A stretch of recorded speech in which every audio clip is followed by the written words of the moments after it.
Right. Like there was one instance, the very first shoot, the day of, the person who owned the place didn't want to let us use it. Ah. The very first day. What did you do?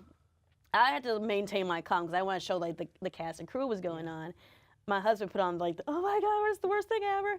But one friend who was the director and another friend who helped produce, they basically came up with a plan. Like, okay, this is what we're gonna do.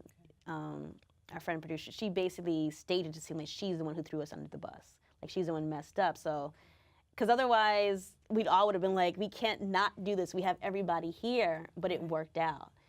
Wow. We were behind in a couple hours of shooting, but we got everything done.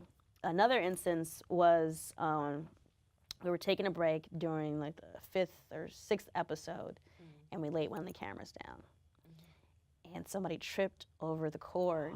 I did that one time. And it were the slow motion crash, boom. We're like, and it wasn't it's a camera we borrowed that was not insured, so we were like freaking out.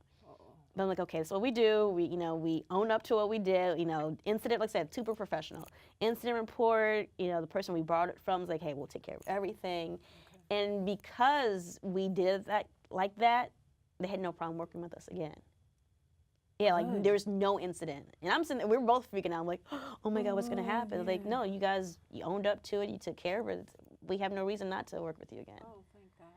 So that's one of those things, like, always be prepared, but also have some wiggle room for the unexpected. Right. So that's, and for me, I think another thing I want to learn how to do is marketing. I want to learn more about that, and I also want to learn more about, as a producer, where do you find the money?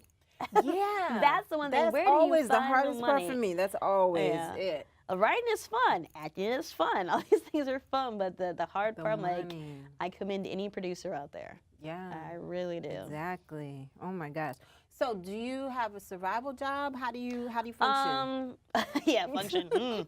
I do temp work from time to time. Okay. And like office? Yeah, office work. And it's been great because I always go and say, hey, I'm an actor, professional actor, and there'll be times where I go in for a gig or a audition, and you brought me in here for X amount of time. If something comes up, I will let you know. And I've never had a problem any place I've worked at. Okay. And so it's like, hey, you guys are cool, I'm cool too. Okay, good. Yeah. Good. What does your typical week look like? Because you do temp work, you're doing this, you're auditioning. Like, give me like a rundown of what weeks look like for you. I guess I consider it my job. First thing I do, have breakfast or whatever, and there's the casting website. So I'm like, okay, what's out there now? What can I submit to?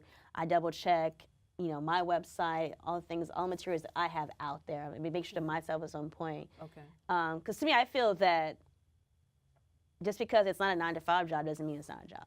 That's true.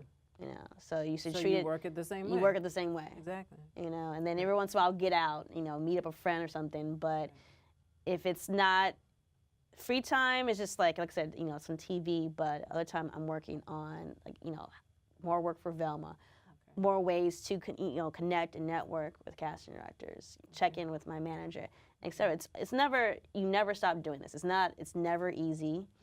But anything worth it is not easy. That's true. Your family's pretty supportive? Oh, yeah. My family's super supportive, and I'm very, very grateful for that. Because, for years I was the starving artist. Yeah. And so, luckily, not too many people have said, so what are you going to do for a job?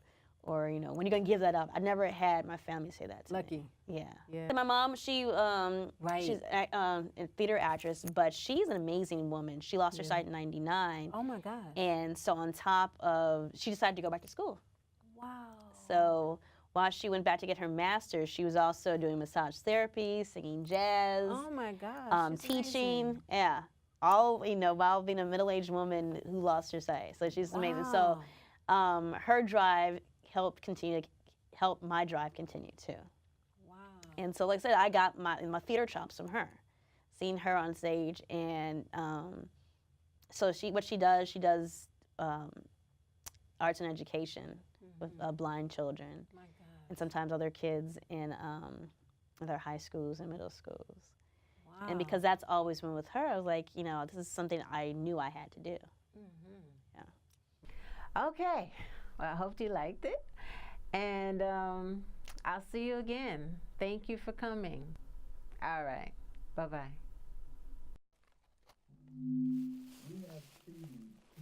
Oh, okay. Well, hold on.